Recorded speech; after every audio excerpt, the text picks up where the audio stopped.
Manmohini star भाई मानदास के आवाज में सुनो ये गीत।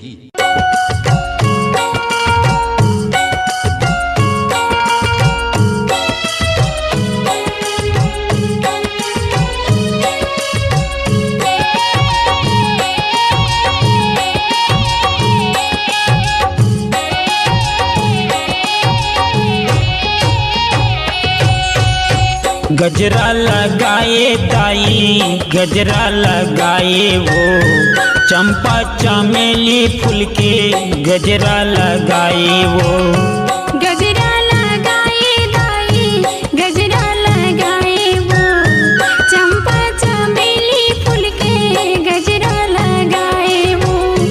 तोरे भुवन हा दाई तोरे मंदिर हा माता बड़ा ममा हाय वो गजरा लगाए दाई गजरा लगाए वो चंपा चमेली फूल के गजरा लगाए वो।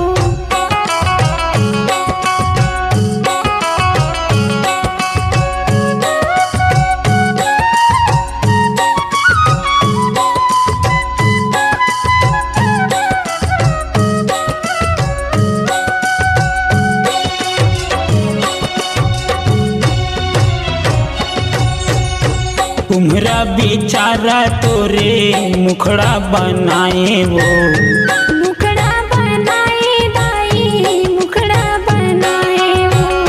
तुम्हरा बेचारा तोरे मुखड़ा बनाए वो मुखड़ा बनाए दाई मुखड़ा बनाए वो।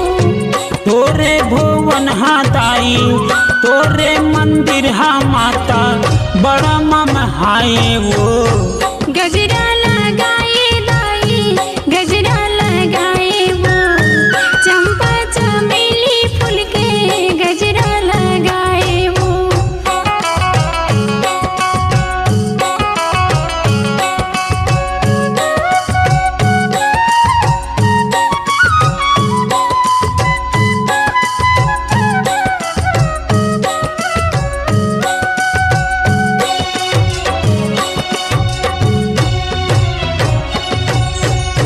कोष्टा बेचारा तोरे चुनरी बनाए वो चुनरी बनाए दाई चुनरी बनाए वो। कोष्टा बेचारा तोरे चुनरी बनाए वो चुनरी बनाए दाई चुनरी बनाए वो। तोरे भुवन हा दाई तोरे मंदिर हा माता बड़ा ममा हाय वो गजरा लगाए दाई गजरा लगाए वो चंपा चमेली फूल के गजरा लगाए वो।